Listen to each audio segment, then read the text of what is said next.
तो देखिए कि बात भी सही है।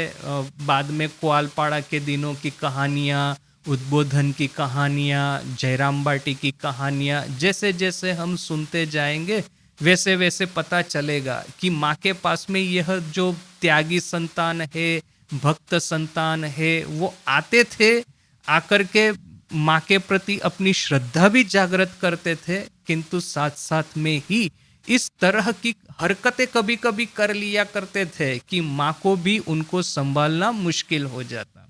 एक दिन की घटना है कि एक लड़का माँ के पास में आया, आकर के माँ को विनती करके कहता है कि माँ, मैं तुमसे दीक्षा प्राप्त करना चाहता हूँ, आप मुझे दीक्षा दीजिए। तो माँ ने पता नहीं उसका संस्कार देखा न कि क्या देखा, माँ ने स्पष्ट मुंह पे बोल दिया कि तुम्हारी दीक्षा नहीं होगी, तुम जाओ यहाँ से। तो ये लड़का बेचारा इतना आघात उसको हुआ कि माँ ने एकदम मुंह पे मना कर दिया, स्पष्ट रूप से मना कर दिया कि मुझे दीक्षा नहीं देगी। क्या मेरा चरित्र इतना खराब है, क्या मेरे संस्कार इतने खराब है, बोल करके ये लड़का जो है इतना दुखित हो गया, इतना डिस्पेयर्ड हो गया कि वो माँ के घर के सामने जो वरांडा है वहां पे बैठ करके वो रोने लगा, और रो रहा है, रो रहा है, रो रहा है। अभी किस संतान की रुलाई जो है वो माँ को सहन होगी। माँ उसकी रोदन सुन करके, उसका रोना सो करके सुन करके माँ अस्थिर हो गई। और उन्होंने क्या किया, माँ ने एक त्यागी संतान को बुलाया, कहा कि उसको बोलो कि यहाँ पे बैठा बैठा रो रहा है, मैंने तो उसको बोल दिया कि दीक्षा नहीं होगी, फिर भी क्यों रो रहा है, बोलो उसको चला जाए यहाँ से। ऐसा करके माँ ने कहा। अभी ये त्यागी संतान है जो कि ये एक्चुअली कहानी बता रहे हैं हमको। तो वो जाकर के इस लड़के को मिलने को गए, जाकर के कहते हैं कि अब देखिए वो उनको ड्यूटी क्या दी गई है। ड्यूटी दी गई है उस लड़के को वहां से भगाने की। ये स्पष्ट रूप से माँ का आदेश है कि उसकी दीक्षा नहीं होगी, वो बैठे बैठे रोए और रो करके माँ को वहां पे अस्थिर करे, ऐसा नहीं चलेगा, वो यहाँ से जाए, ये बोलने की ये त्यागी संतान की ड्यूटी है। तो ये महाराज जी जाकर के लड़के को बोलने तो गए, किंतु ये लड़का इस तरह से रो रहा है जैसे कि उसका हृदय ही टूट गया है, जैसे कि उसके जीवन का अंत आ गया है, जैसे कि उसके जीवन में अभी अंधेरे के अलावा और कुछ नहीं है, अभी उसके सामने एक ही उपाय है, वो है मृत्यु। ऐसा बोल मैंने इस तरह से ये लड़का रो रहा है। तो फिर ये त्यागी संतान है, महाराज जी है, वो भी उनका भी हृदय विगलित हो गया। वो भी बेचारे कुछ बोल नहीं पाए, बोले सोचे कि किस तरह से इस लड़के को मैं यहाँ से भगाऊं। तो वो सोच रहे हैं, उसी समय उन्होंने देखा कि ये जो लड़का है उसका रोदन सुन करके, उसकी रोने की आवाज सुन करके माँ इतनी अस्थिर हो गई है कि वो अभी अपने कमरे में शांति से बैठ नहीं पाई है। अभी माँ ने पहले तो क्या किया था, लड़के ने जब रोना शुरू किया था अपने कमरे का दरवाजा बंद कर दिया था। आप यदि जयराम बाटी गए होंगे तो आपने देखा होगा कि यहाँ पे माँ की पुराना घर, नया घर नहीं पुराना घर, तो यहाँ पे माँ की कुटिया है, माँ की कुटिया के सामने वो दरवाजा है, दरवाजे के सामने वो वरांडा है। तो वो वरांडे में वो बैठ करके लड़का रो रहा है, तो उसको रोते हुए सुन करके शुरू में तो माँ ने दरवाजा बंद कर दिया जैसे कि वो सुन न पाए। सुन करके फिर क्या है कि माँ का हृदय है, कुछ भी कर सकती है माँ। तो माँ ने दरवाजा बंद किया था, वो थोड़ा सा खोल करके एक आंख से दरवाजे में से देख रही है। देखिए कितना सुंदर एक दृश्य है कि जिस लड़के को माँ ने भगा दिया, वो लड़के की रोदन सुन करके, रुलाई सुन करके माँ रह नहीं पा रही है।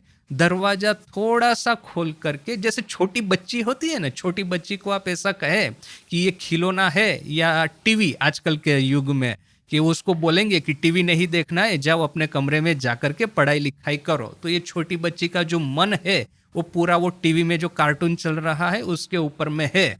तो अभी वो बच्ची क्या करेगी, उसको अपने उसके कमरे में भेज तो दिया है पढ़ाई लिखाई करने के लिए, किंतु जब टीवी चालू है, कार्टून चल रहा है, तो ये बच्ची थोड़ा सा दरवाजा खोल करके एक आंख से वो कार्टून देखेगी। उसकी इच्छा वो पढ़ाई लिखाई में बिल्कुल नहीं है, वो टीवी में जो चल रहा है पूरा उसके ऊपर है। तो ये कितना एक सुंदर दृश्य खड़ा होता है।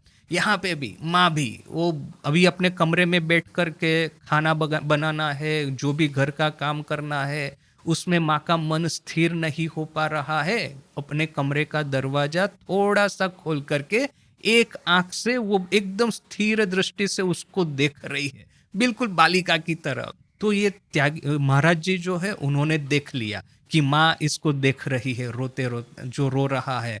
तो महाराज श्री समझ गए कि हाँ, अभी माँ का हृदय जो है वो पिघलित हो गया है, वो करुणा से द्रवित हो गया है। जो भी इस बच्चे के कुसंस्कार होंगे, जो कि दीक्षा लेने के लिए आया था, उसकी जो भी उसके मन की वासनाएं होगी, उसके ऊपर में जो भी तमस का आवरण होगा, वह सब ये रोते रोते सब धुल गया है। माँ की कृपा प्राप्त करने की उसकी जो आकांक्षा, व्याकुलता इतनी प्रचंड है कि उसने इस लड़के के संस्कारों को एकदम शुद्ध निर्मल कर दिया है। तो ये महाराज जी समझ गए, तो वो अभी कुछ बोल नहीं रहे हैं। अभी वो वैसे ही उनकी इच्छा नहीं थी कि लड़के को यहाँ से भगाए, और वो भी देख लिए कि अभी माँ भी छुप छुप करके इसको देख रही है, यानी कि अभी वो मामला पलटने वाला है। तो फिर वो त्यागी संतान भी थोड़ा सा दूर चले गए, और फिर माँ ने उनको वहीं से इशारा करके बुलाया और कहा कि ठीक है, एक काम करो, लड़के को बोलो कल सुबह तैयार रहे, मैं उसको दीक्षा दे दूंगी।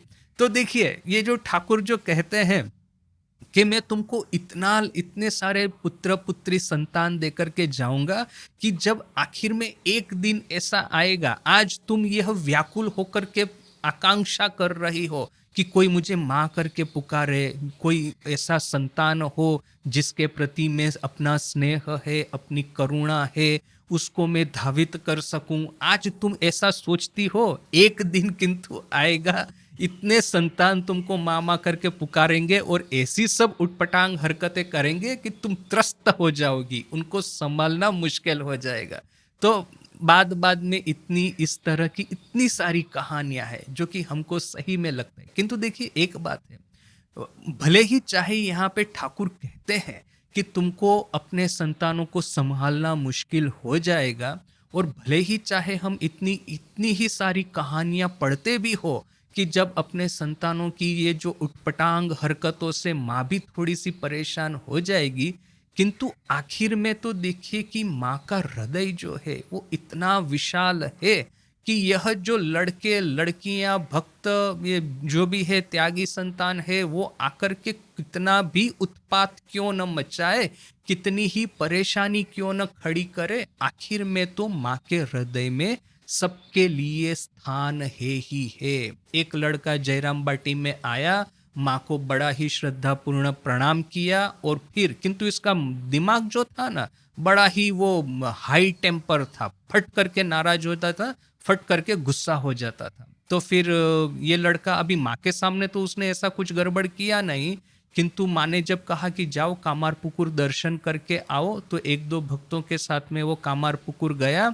कामारपुकुर में ऐसा हुआ कि वहां पे कोई महाराज जी थे, तो उसके साथ में इसका कोई छोटी सी बात को लेकर के झगड़ा हो गया। तो जैसे ही झगड़ा हुआ तो ये लड़के का दिमाग तो गर्म था, वो बड़ा ही शॉर्ट टेम्पर था, उसने भी चिल्ला चिल्ला करके महाराज जी के साथ में झगड़ा कर दिया, और इतना उत्तेजित होकर के यह सब झगड़ा करने लगा। तो अभी यह बात ये वरदा मामा अर्थात की माँ के छोटे भाई, तो वरदा मामा वहां पे थे, उन्होंने कामारपुकुर से जयराम बाटी आकर के माँ को बता दी। अभी ये लड़का वापिस आया जयराम बाटी, वहां कामारपुकुर में तो झगड़ा करके आया है। जयराम बाटी वापिस आया, आकर के फिर वहां पे जगतधात्री पूजा थी, तो ये अच्छा सुगायक भी था, अच्छा सिंगर था। तो जगतधात्री पूजा में उसने माँ के सामने गीत गाना शुरू कर दिया। अभी वो गा रहा है, माँ भी यहाँ पे बैठ करके सुनती है। अभी जब गीत समाप्त हो गया, फिर माँ ने इस लड़के को बुला करके कहा कि बेटा, तुम्हारा बड़ा आनंद का भाव है, मैं देख रही थी, इतना आनंद पूर्वक तुम माँ का गीत गाते हो, तो इसी तरह से तुम हमेशा आनंद में रहना। और एक बात याद रखना कि कभी भी साधुओं के साथ में उनका अपमान करके बात न करना, क्योंकि साधु लोग जो होते हैं बड़े पूजनीय होते हैं। यदि उनका अपमान करोगे तो बड़ा ही तुमको तकलीफ का सामना करना पड़ेगा। तो अभी ये स्मृति कथा जो है उस लड़के ने स्वयं लिखी है। तो वो लड़का कहता है कि आखिरी तक मुझे माँ की यह बात स्मरण रही है। तो देखिए कि माँ को सब तरह के वो झमेलों का सामना करना पड़ता था। ये लड़के यदि आकर के उसको माँ को परेशान नहीं करेंगे तो जाकर के और किसी को परेशान करेंगे। तो फिर अभी क्या है देखिए कि साधुओं के साथ में झगड़ा करने से तो फिर भक्त का ही तो अकल्याण होगा। तो फिर उसको उस तरह से भी संभालना है कि तुम मेरे साथ में यदि दुर्व्यवहार न करो तो इवन साधुओं के साथ में भी मत करो। तो ये सब कुछ माँ संभाल लेती थी, आराम से संभाल लेती थी। माँ का जो हृदय है वो इतना विशाल था। और एक दिन की घटना है, जयराम बाटी की ही बात है कि एक लड़का, एक भक्त माँ के पास में आया दीक्षा लेने के लिए। तो अभी हुआ ऐसा कि उस समय माँ बहुत ही बीमार थी और अपने कमरे में लेटी हुई थी। जयराम बाटी की ही बात है। तो अब जैसे ये भक्त आया तो उसने अभी जो बाहर में तो ये सब महाराज जी बैठे होंगे, त्यागी संतान बैठे होंगे पहरादारी करने के लिए, चौकीदारी करने के लिए, तो वो लोग बैठे थे।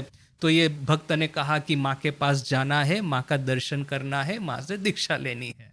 तो फिर इन्होंने कहा कि देखिए माँ बहुत बीमार है, आप एक काम कीजिए, कुछ समय के बाद में आइए। तो अभी ये भक्त था वो थोड़ा सा नाराज हो गया, बोला कि मैं इतने दूर से आया हूँ, माँ का दर्शन करना है, दीक्षा लेनी है, तुम लोग कौन होते हो मुझे ये कहने वाले कि माँ मुझे दीक्षा नहीं देगी, मुझे माँ का दर्शन करने दीजिए। वो यदि कहेगी नहीं देनी है तो वो तो अलग बात है, आप मुझे माँ का दर्शन भी नहीं करने देंगे, ये कौन सी बात हो गई। बोल करके वो चिल्लाने लगा। वो चिल्ला रहा है तो ये त्यागी संतान भी चिल्ला रहे हैं सामने, दोनों का झगड़ा चालू हो गया।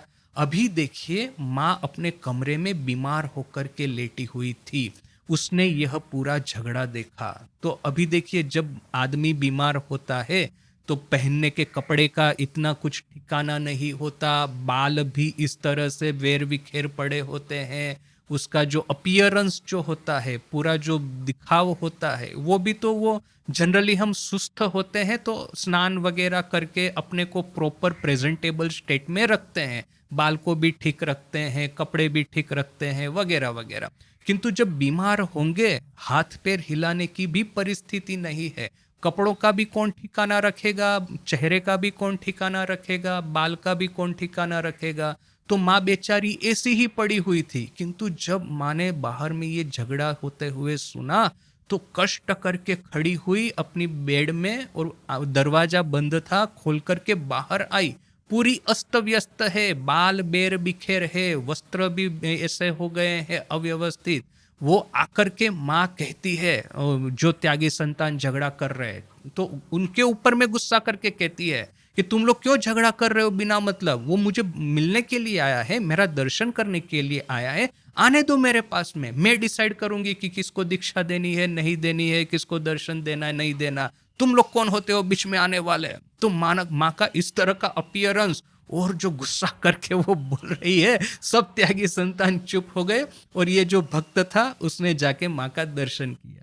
तो देखिए कि भले ही चाहे माँ इनको इस तरह से तकलीफ का सामना करना पड़ता हो, भले ही चाहे ये भक्त है वो माँ के सामने आकर के उटपटांग हरकतें करते हो, उत्पात मचाते हो, माँ को परेशान करते हो, किंतु माँ का हृदय है वो इतना विशाल है, माँ का जो प्रेम है, करुणा है, वो महासागर की तरह है। उसके भीतर में ऐसे हजार पत्थर भी डाल दे तो भी माँ का जो करुणा रूपी महासागर है उसमें सब समा जाएंगे।